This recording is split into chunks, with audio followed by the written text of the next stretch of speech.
Welcome to the Trafford Centre. Look at this little guy. Look at this, he's going to clean you. Oh!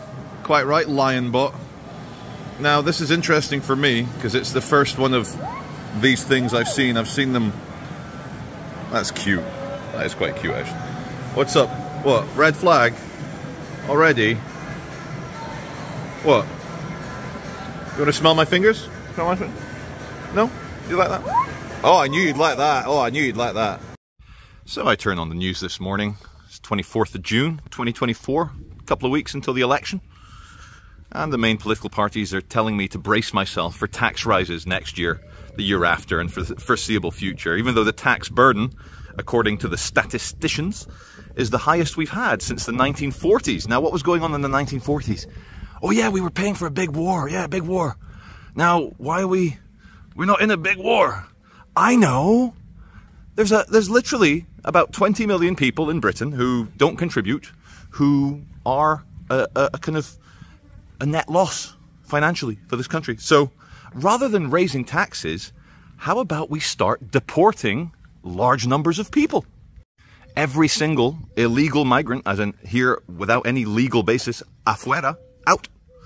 Every single foreign national in a UK prison, costing the taxpayer £30,000 a year.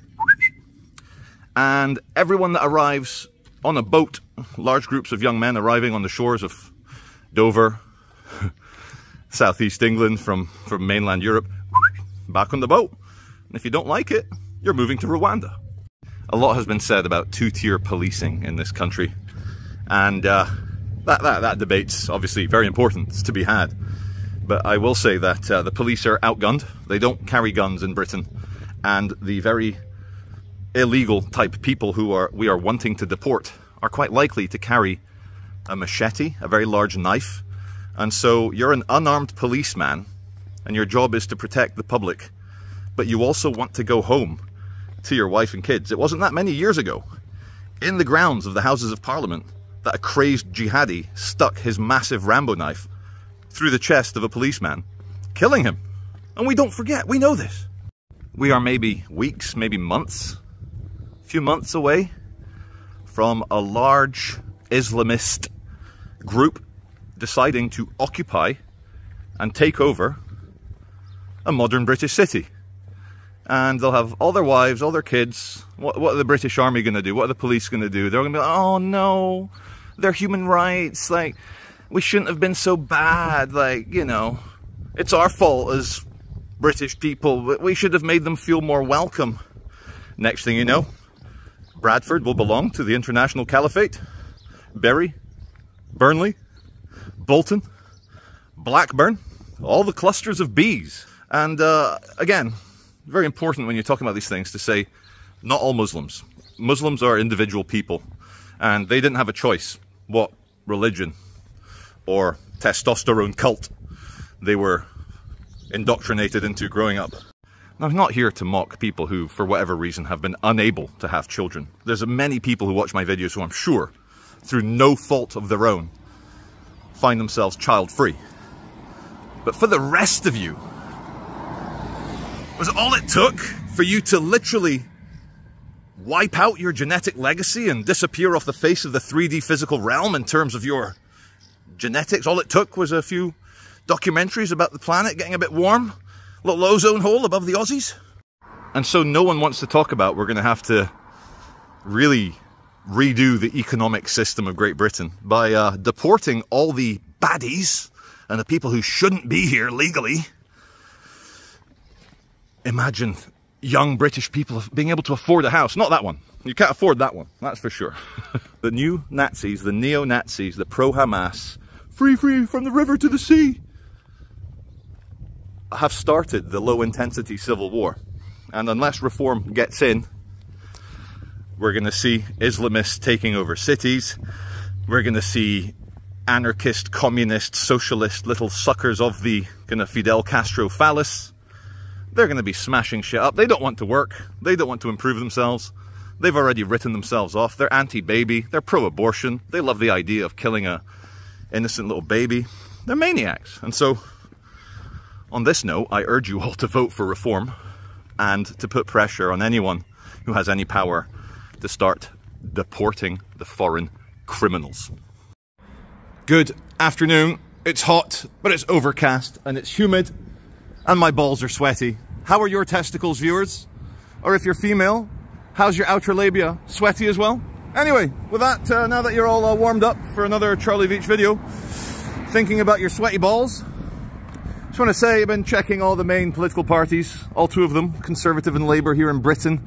It's like the Democrats and the Republicans, it always splits into two, but we've got a third one, Reform by our man Nigel Farage. Now, the head of Labour, the kind of Democrats, the head of the Tories, the kind of Republicans, you know, I'm just doing metaphors here, they're saying, whatever happens, my fellow British people, we're going to have to raise the tax burden. We've got to pay more tax. There's more schools to build, there's more hospitals to build, there's more prisons to build, there's more police to hire, there's more percentage of GDP to give to NATO, or to spend on the armed forces. I've got an idea, my viewers, as we look at Tom's Table, nice bistro under the castle. Let's have a quick look at Clitheroe Castle, and a slightly impotent flag, but how about, instead of raising taxes for all the hard-working people in this country, how about mass deportation of all illegal immigrants and all criminals in the justice system? How about that? Think of the billions we would spend. We'd save about $6 billion a year if we didn't put up illegal arrivals into 4-star hotels. We'd save another $10 billion a year if we didn't have to spend so much policing on the murder and rape enrichment that illegal people from war-torn dramatic places who grew up with trauma themselves bring to our nation. There's the Cross Keys Lounge Bar, looking very nice. How about mass deportations? And then there'll be space in school for your kids, your NHS waiting list will come down, you know, the streets will be safer. Okay, the economy might suffer a little bit, because when you take away some of the demand for housing, prices of houses may go down slightly. But who knows what might come from that? Maybe first-time buyers will suddenly be able to afford an actual home instead of having to rent from property developers their whole lives, throwing their money in the fire. Oh, look at that. Now that is a nice little Catholic, that's like the priest's house to the side of it. Very nice. And here is the parish of Our Lady of the Valley, St. Michael and St. John's. Speaking of religion, I saw a very traumatic video of Keir Starmer, the head of Labour, with the London Mayor, Sadiq Khan. And they were discussing, and Keir Starmer is a lawyer. He's a man of the lawyery books. Just like my friend Black Belt Barrister. But Sir Keir Starmer is like the evil version of Black Belt Barrister. And they were saying, oh, how much we would like to bring in Islamophobia into law. So we want to make an irrational fear of Islam a crime. Now, how about a rational fear of Islam? Oh, that's perfectly legal. It's just that if you have an irrational fear, if you're scared of Islam because of their quality bacon and other pork products, that's illegal. That's irrational. They don't eat pork. But if you fear Islam because of the kind of, you think it might be stunting in terms of education, development, women's rights, then that's perfectly legal. Let me turn the camera on myself. Hi! Are my glasses straight? So, to any of my viewers, hello, mate. How's it going? I'm in the middle of a rant. Give us a wave. Thanks, mate. So what's in the Charlie Veitch intro? Look at that. Gives me an intro. So what's your name? Christopher. Chris. Thanks, Chris. What's you on the Xbox now? YouTube. Brilliant, mate. Thanks, mate. Appreciate it. Thank you. Thank you, Christopher. Now, where was I? I have strong opinions. And I hate the fact that for a while in Great Britain, it seemed like I had to really watch what I say. But I just want to come out and say it. Some people view Islam in general, or maybe the more politicized Islamist aspects of it, because there's the Sufis, there's the peaceful ones. What are they called? Ahmadinejad. There's a couple of sects within Islam that are super chill, super peaceful. They just want to vibe. They just want to hang out. But for the kind of political, we need to take over the world Islam, many of us see it as a testosterone cult. The ball cult. The male hormone cult. Just waiting for the roads to... But yeah. You know, a religion, a way of life, a holy book is meant to help you live in absolute peace and harmony with your neighbors, with your family, with the people around you in your host nation. For example, the Hindus, the Chinese, the Japanese, they moved to Britain. They set up the Chinatown, Hindu town, Japanese restaurant, and they live very peacefully with people. When's the last time you saw a group of Chinese guys causing trouble on the streets of London? Whereas I opened up my X account this morning. It was like London and street news. And what did I see?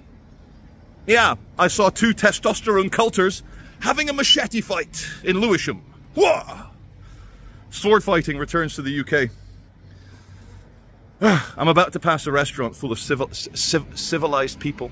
I'm going to cut for now because I don't want to traumatize the fine people of Clitheroe with my truthful ranting. I came for a walk and I saw some deer. And doe deer, they ran that way. And I came off the beaten track to follow them, but check this out. Let me just turn the camera around. Like, this is my eye height here. Whoa. Like, this Himalayan balsam invasive plant is everything here. This is like that scene in Interstellar, through the cornrows, except here it's invasive Himalayan balsam plants that, though they have a lot of nectar in their plants for the bees, they drown out every other plant, so not allowed! Our friend Tommy Robinson has been arrested in Canada. First of all, he's let in, he's giving speeches, he's hanging out with his friend Ezra. Next thing you know, a bunch of plainclothes boogaloo boys in Hawaiian shirts and mustaches handcuff him and take him away. Happy news is he was released a few hours later. They were just messing with him. Political policing, you know, lawfare as he calls it. And so they send goons, 8 goons, because a man forgot to take an X on his immigration form at the airport. And Tommy's revealed today he was already questioned for 3 hours by immigration going into Canada, because Canada is woke. So you can even go balsam bashing, you know, the Himalayan balsam, like the bees need you. Look, you can join in with a group of people and not these ones, where are they? No, there's none here, but you can punish these plants. Bad plants. Julian Assange is a free man. I'm happy for him. It's been a while. Let the man enjoy his freedom now. He's paid his dues. Welcome to real England. Is that a train? It is. This is the Ribble Valley above Whalley and Clitheroe. See that, son? One day, all that will be yours. That is Whalley! And you can just see the beginnings of Pendle Hill behind the tree.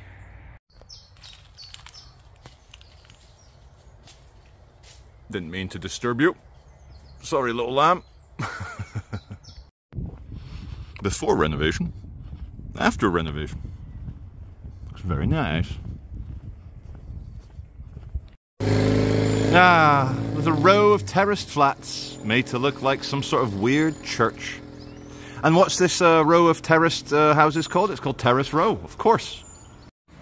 Okay, we're looking at the bridge here at Whalley, and there was access, but now it's sort of not allowed. Why is it not allowed? Look, you've got steps, so we're going to have to use our long supermodel legs to do this. And then I'm going to drop down. Oh shit!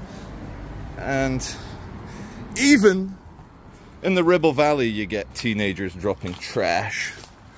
But I saw a little beach over there, and I was curious. I was like, I wanna go on the beach. Here we go, guys. We're on the beach in Whalley. If this were Manchester,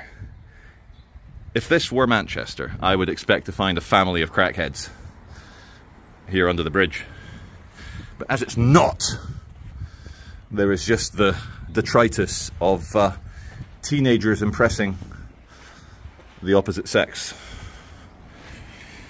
Now that should be a hangable offence, the kind of polystyrene kebab takeaway packet. But yeah, here we are, River Calder along the Whalley Abbey.